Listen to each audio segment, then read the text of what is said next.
Hi, homies. If you're watching this, that means either you want to be getting into the crate mod, or you're one of my subscribers who just saw I posted. Now, I'm gonna assume you all want to get into the crate mod, because why else would you be watching this? Other than, yeah.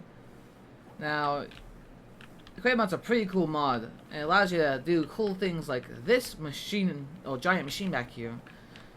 It's a mod about movement and automation. Everyone's favorite. We love automating stuff. At least Redstones do. A lot of us Redstones like to automate. Or maybe it's just me. Anyways, if y'all want to guess what this machine does, I'll give you a few seconds. You should probably just pause the video. Anyways, if you guess it's a cake factory, then you're correct. Yummy. Anyways, we need to stop diddle-daddling and diddle-daddling and get into the actual mod itself. So the first thing you want to do when in Crate mod, the goggles and the wrench are your best friend.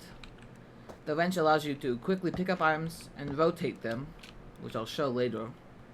And the goggles allow you to get special information. Example, how much stress something's consuming. Or, on the stressometer and speedometer, the numerical value for the what's being displayed. That's a lot of stress. Now, this is all cool and all, but how are you all gonna do the crate mod if you don't know how to transmit power and even make power or use the machines? We'll get into that later. For now, we're gonna get into how to transmit power around.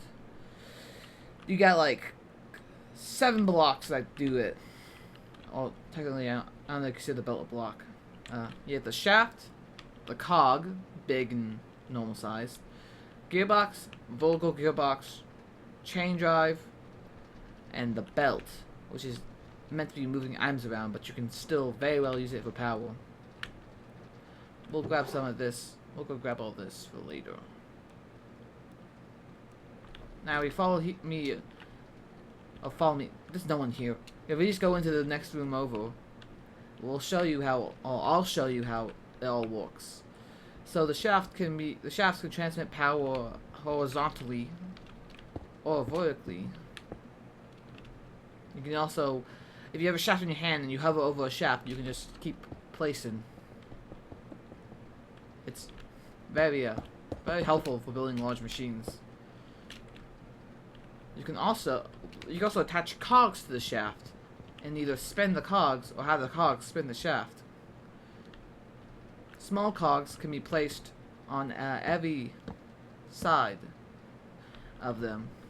And if you know anything about how gears should work, then if this one's spinning counterclockwise, it will spin this one clockwise.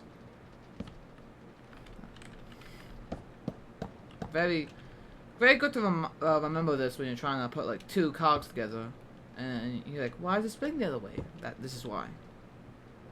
Now the big cogwheels work a little differently. You see, they can't be placed right next to each other. You actually have to put a small gear in between them, like this. And now this actually does something, because if you know anything about gear ratioing, if you spin a big cogwheel, or you have a big cogwheel spinning a small one, this one will spin faster than this one, because it has to turn less. As you can see here, if you do a big cogwheel into a small cogwheel, it slows it. Oh, actually, this is a bit, yeah, big. No, it speeds it up by, at least in the crate mod, it doubles it. And as the opposite, you half it. So this is a small cogwheel going to the big one, and that halves it. Also, interesting thing to note about the big cogwheels is that you can do this with them, which you can't do with the small cogwheels. You can't put them together like this. They don't. It doesn't work. The big cogwheels can. You can also do them vertically, but you can't put a big cogwheel here because it'll just break. On to the case chain drives. these can be placed together like this to form a large, same spinning direction. Unlike the cogs, which invert them. So this is very helpful when you want everything to be spinning in the same direction, but you still need to transport power over long distances. They also can do weird, funky things where you turn them. These are like a more expensive alternative to the belt, because the belt can also do this. Can also you put a shaft in them, and then you can just spin them. But you can also go horizontally with the belts, and you can't go horizontally with the chair drive.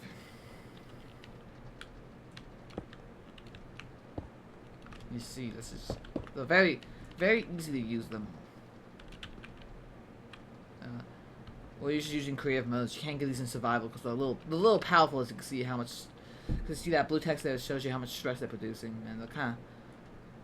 So, yeah, we'll get into actually how to make power like all the way over there. Over here we have the gearboxes, which basically do what this does, but compacted into one block. This is the vocal gearbox, which is just that. You can easily to get a vocal gearbox, you either just rotate a normal gearbox, or you craft it. I don't know why they're both two different blocks. I guess it's the limitations of Minecraft. Anyways, we'll get into belts more later, or the proper use for belts in episode 2, because these are meant to be moving arms around, not power. Although, with because I cannot speak today, because the vocal belts exist, I guess the devs do somewhat intend for belts to be used like this, because this can't move items vocally. Although it'd be cool if you had like a conveyor belt with little shells or whatever to scoop the items up.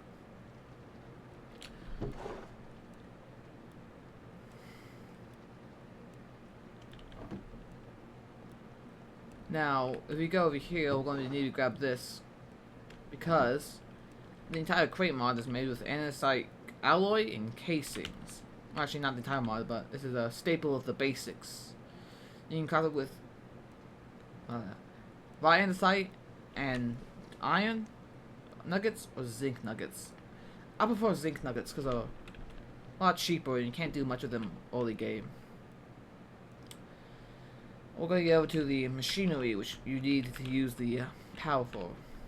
Here, before we get into anything else on machinery, I gotta quickly explain how the depot works. Basically, you can just kind of either put blocks on them or have a belt lead onto them.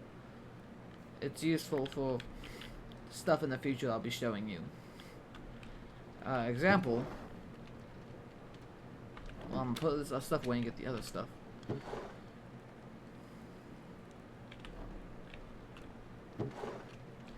If we grab some of this stuff, we use this the press with the depot, and we can press stuff into sheets. It works with iron, gold, and copper. These sheets are used for either machines, tools, or blocks that are needed for the crate mod. The blaze board, the mixer with a basin is used for many things.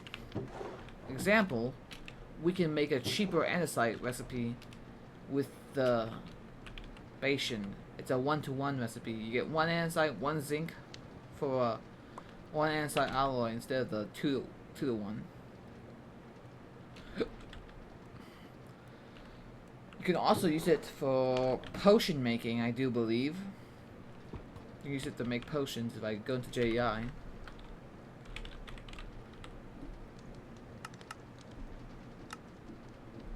potion making. But you heat the blaze burner, which is which we'll use a blaze cake, and you can kind of just. This is not a creative mode item, but use this to fuel your blaze.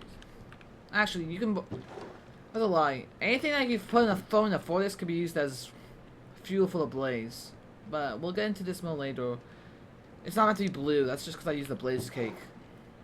Blaze cakes are meant to be make them that.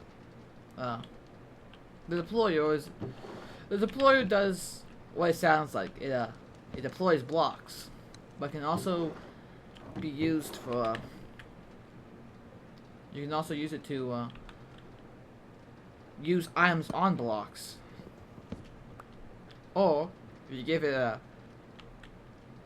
axe and you put it to attack mode, you can use it to hurt entities. You can also hopper feed into this and set a filter. This needs to be powered from the side if you couldn't tell by shaft. This needs a gear. This is shaft. We'll get to this later. Another helpful thing to use along the side of your machines are funnels. Funnels act like a they look like a hopper, kind of, but like way better. If you throw an item, you can suck it up and spit it out. If I put an item in this barrel, it'll be spat out. You know, I do believe you can also. Oh, maybe not. If I put an item on a depot, it'll be sucked into the barrel. It can also be put out on the depot. And then you have like the brass funnel. This is a better version of the normal funnel because this one can only drop items one at a time, while this one can be configured, which we'll get to in the control episode, like episode on control. But you can configure it to oh no, I don't know. You can configure it to drop as many items as you want, up to a stack. And we have the actual better hopper, the chute, which can it transports items downwards in things of 16. There's also more uses for that, but we'll get into it. We'll get more into this in logistics because it's very helpful there. Now, if we skedaddle back over here, this is a basic automation step for turning iron ingots into plates. You have them come out of this funnel onto the belt, which you use it to then you have a little press, and you go into this belt. Now, I know I might not be explaining things the best. I'm trying my. I might not be. You have to let me know how I'm doing in the comments below. Now, one thing I forgot to mention is that if you hover over any crate item that has a ponder, you can press hold W on it, and it'll give you a little tutorial on how to use it. Oh yeah, forgot. Very helpful. And I guess I forgot to show y'all how to what you can do with the so we grab this. You can encase shafts and gears with a andesite casing, and this actually doesn't cost the casing, as you see. If you encase a cog, I guess, you can remove the shafts so that you can have them stacked like this, but they won't spin. If you wrench it, you can actually reveal a shaft. This is very helpful for when you're trying to gear ratio compactly, because you can just go let's do something like this, and since they aren't connected, they won't try to spin each other. Very helpful.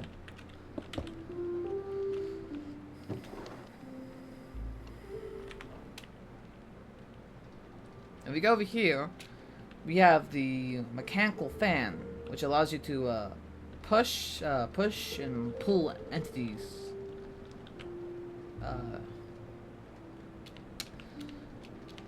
the faster they are, the stronger and further they go, which I'll demonstrate over there.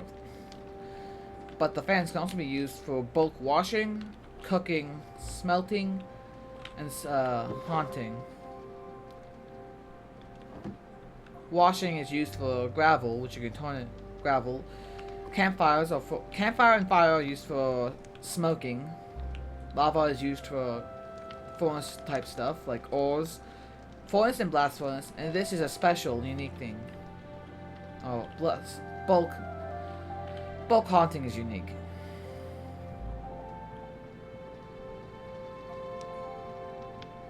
Washing allows you to turn stuff like gravel here into flint and iron nuggets, which is used for an iron farm. But we'll get to that in maybe episode 5 where we go over contraptions to make. You see, we turn sand into soul sand. We basically evilified the sand with the bulk haunting. This is a good way to cook a bunch of stuff with no fuel cost. Now, if we go over here, we'll show you the power. So this fan is on. These are 216. This is on max speed, 255. And as you can't see by the particles, they go much farther. So this one will not even push me, but you can see it does slow my fall. This one makes me a lot heavier. But now if we go on the 255 fan, we're sent sky high. And we kind of just hover here. And if we sneak, we can go back down safely. Now if we go here, we actually take fall damage, but get sucked down real quickly.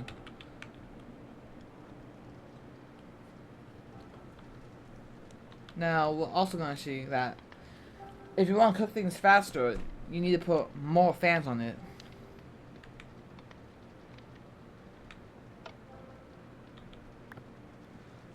Okay, so we'll do a little speed test. We take the baked potatoes off the depots. This one has 1 fan. This one has 3 fans. I dropped them, and we'll see who cooks first. And as you can see, this one just basically cooked instantly, while this one is taking a long while. Oh, and then it goes.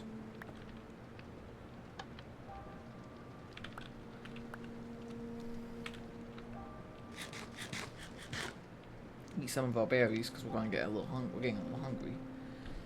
If we go over here, we have the grinding stuff and the auto crafters.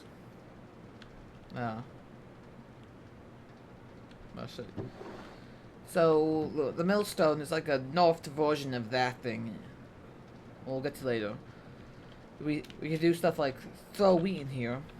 Or you throw stuff in, you input in the top, and you can output from either the sides or the bottom.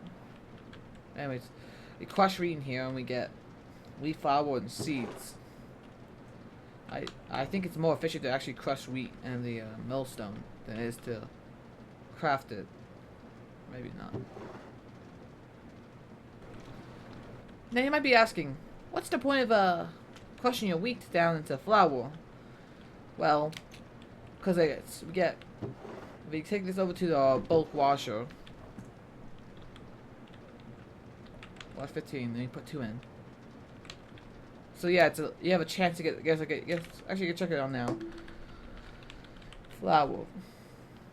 And there you go. You have a chance to get more wheat wheat flour from crushing your wheat. Now, and we wash it. Well, actually, let's just wash 1 piece because you don't want to take 2 years. We wash it down.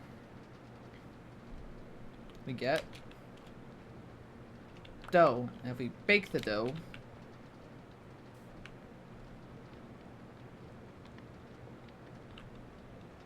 we get bread. And that's how you can automate a farm, and I'll actually show you that later. But yeah, you can also crush other things in here, like I do believe you can turn cobblestone into gravel. Yeah, you can. This only grinds 1 at a time, though, I do believe. And speed that does affect this. So if you want to do a basic automation setup, or bulk grinding, you can just do that. You can also note that you can also power the millstone from the bottom and have depots on both sides, because you can input from the side with the funnels. Next here we have a auto crafter. Basically, you just put in a valid crafting recipe, and it will craft it. And you need to wrench it so you make sure that all the arrows actually point to each other, and then that exit. You power it from the sides here. Also, a neat thing you can do is you come back to the back. You can click on between these things and merge them. So if you click on one piece, you can fill the whole thing with that object you click into it. It's more efficient than just. Now, let's say you wanted to craft stone bricks, but you don't got the crafting grid. Well, you take your crafter slot covers. You can cover up the slots and make it a smaller crafting table. Now, why would you ever do this? It's probably either you don't want to make another auto crafter and you just have one all-purpose one, or like, I don't know. I feel like the only reason why you would just do that instead of just making two auto crafters, because I feel like it would be a pain to every time you want to go craft something, take off the crafter slots. You can actually make them.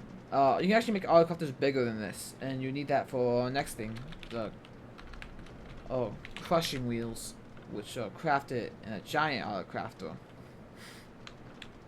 I'm gonna set a spawn point real quick. They can either be put vertically or horizontally. They also crush faster when you give them more speed.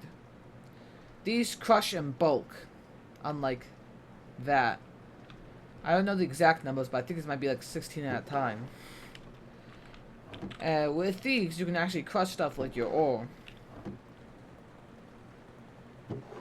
And crushing your ore gives you the nuggets of experience and more ore, because you can just smelt this crushed ore down, and crush it all down, and then you can smelt it for more. And also, a fun thing you can do with your crushers is, and if you go on the belt, you can crush yourself. Owie. So be careful walking around the giant crushing wheels, or you'll have a workplace accident.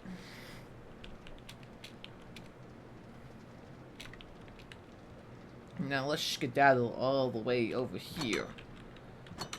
Actually, I need to grab some more stuff. Hold on. Oh, you got in all this. Follow me down to this hallway. We go down here. We have the mechanical drill, mechanical harvester, and mechanical saw. These allow you to automate farming, mining, and wood harvesting.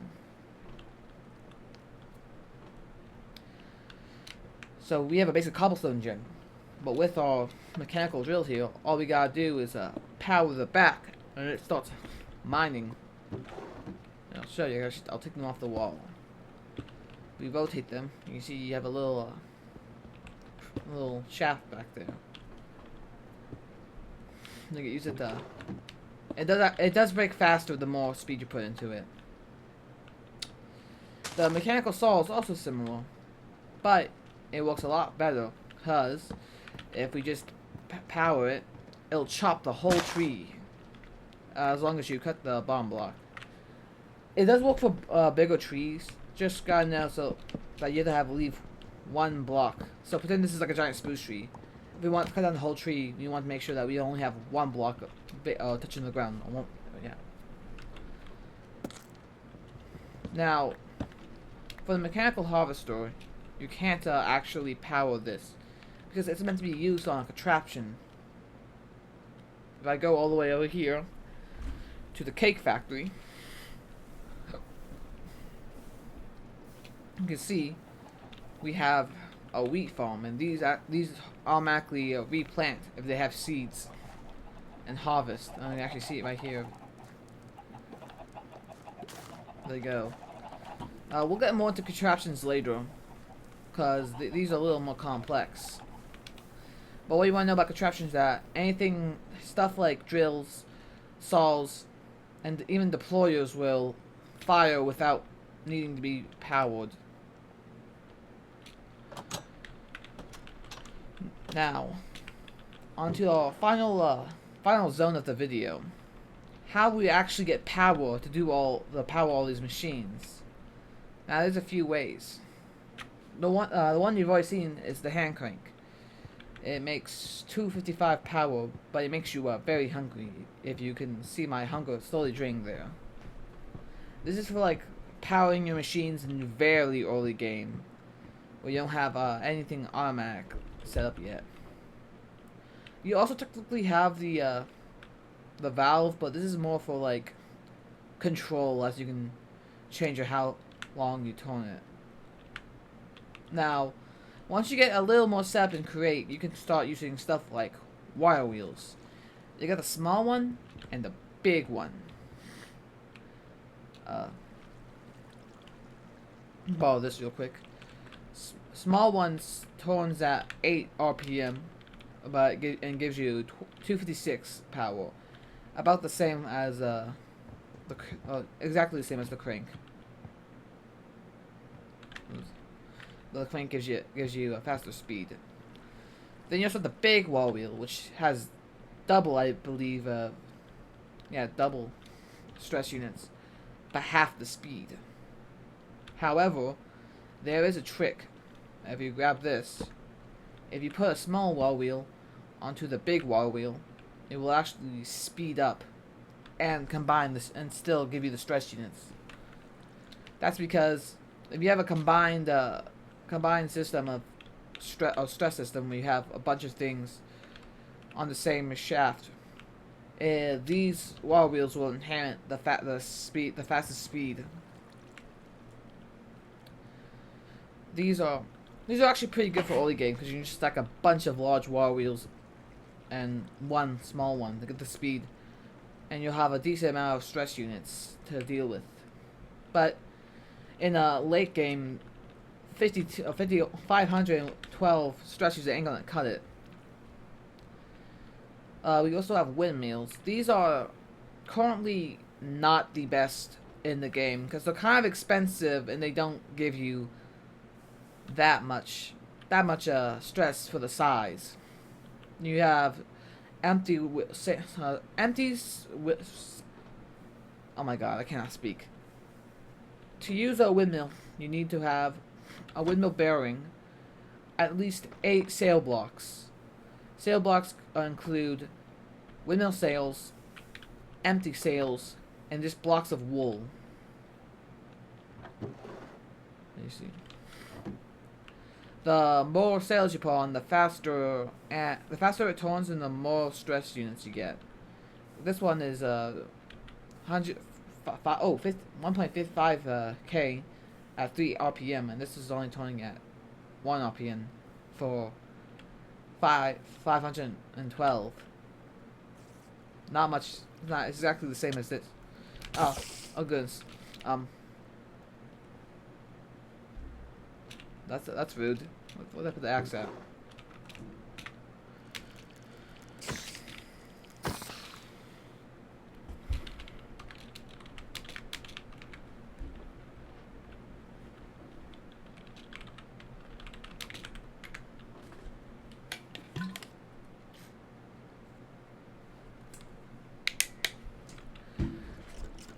Anyways, well, these do look nice and can be very decorative, because you don't actually have to use. You could actually put more than just sail blocks here. You can use any block on the windmill bearing, but it won't turn unless you have 8 sail blocks. So I'll show you an example.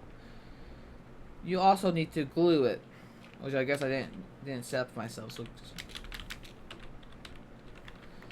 this will cover super glue and logistics, but it's basically makes anything stick to each other as long as you have it glued.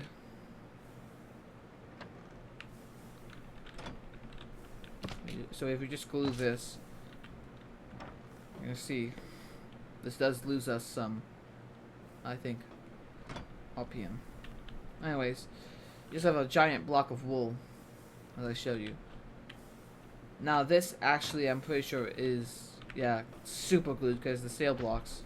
This is sail blocks, and sail blocks don't need to be glued as long as they're all connected to the bearing with no special blocks. Now let's get into the proper late game. Source of power, the steam engine. This is by far actually not that expensive, since it only takes copper. But you do have to go to the nether for this, because you can get the blaze bonus. No, actually, this is a place. So, future edited comment. Cut to how to show them how to get the blaze bonus. Feature comment here. So, to get a blaze bonus, you want to get your empty blaze bonus, which you can just ponder or use your AI to know how to make. And what you want to do is when you get to the nether, you either just click on a blaze and you'll consume your empty blaze boner and get a blaze boner, or just click on the spot itself. That also gives you the blaze boner. Anyways, back to present comment. Yeah. Now that we're back to this, hopefully, we have two types of steam engines. You got passive and active. Right now, a passive one just doesn't have a passive one takes any source of heat, so campfires, normal fire, unactive blaze burner, any of that.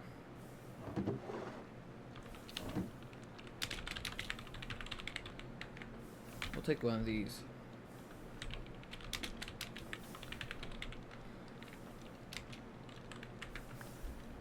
Yeah. And basically, if you make sure you're wearing your goggles, because you can also get special information on the boiler. Actually, it's passive and it produces 2,000 stress. All you gotta do is make sure you're pumping water into this, have heat, and have a steam engine, which is connected to a shaft.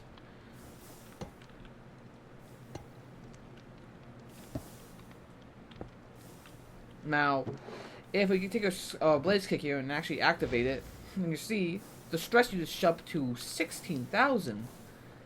And you see the stats, but we can actually produce more because when we have not enough heat, not enough size. So if you go over here to a slightly bigger steam engine and turn on all these blades, now we have almost 50,000. But even this is not big enough. Now we must go over to here, grab a coal, and you actually automatically feed blaze motors with a hand, and we'll get to this guy later. But anyways, as you can see, even this isn't enough. We can go bigger and harder. Also, now you can also put steam engines on top of the boiler. So let's go to game mode creative. Break this. Is it big enough? Now, if we use blaze kicks, we can now make a level 12 boiler.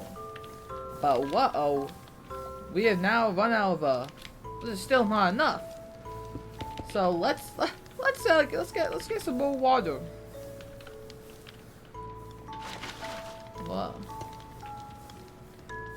Okay, you can get some crazy.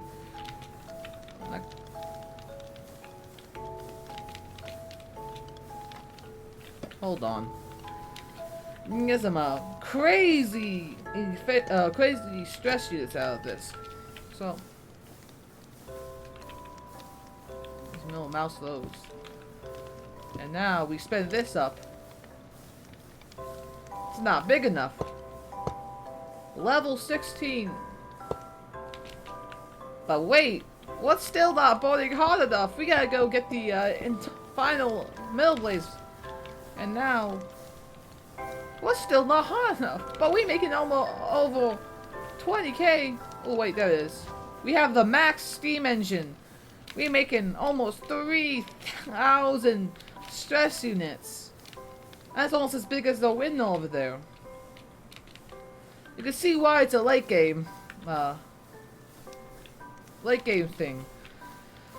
And remember earlier, to get these blue blaze bonus, you gotta feed them blaze cakes, which doesn't last forever.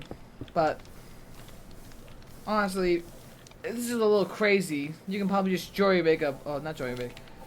What's it called? Just link a bunch of these boiler status. Or not boilers. Steam boilers to get enough steam. Yeah, enough. Get enough stress units. And oh wait, I forgot that thing. Almost for the intro. We also have something more complex. This is a more late game once you get brass, and we'll get over this in a later video. But this is your best way to change speed. This is the speed dial controller. You click down here, you get your input speed, and you either input to the bottom here, or the top. Your rotation, and then whatever you select will be for the rotation will be your output. You can also change the direction very easily. Anyways, I hope you enjoyed this video. If you want, please comment down below anything that either you were confused on, or like to see done differently in the next series. I want to make sure that this series is actually good and helpful. Also, let me know if I should keep the showcase type area or ditch it. And before we actually go, I'm going to show y'all the cake factory. Because I didn't fully show you it. It's powered by 2 steam engines. This one, which can run either fueled or passive, which powers the pumps for the main steam engine, so you never run out of water. All of this powers the belts. A belt for all the belts, all the machines.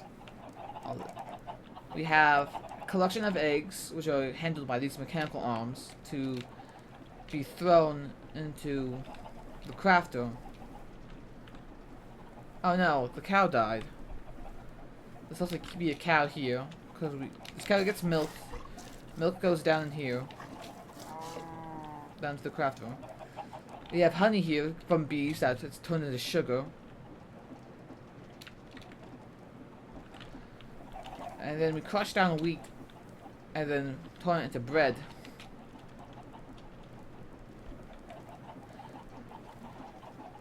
And it all gets funneled into this giant vault. We'll get into the vaults later. Those are more for logistics. Anyways, for real this time, I'll see you in the next one. Bye.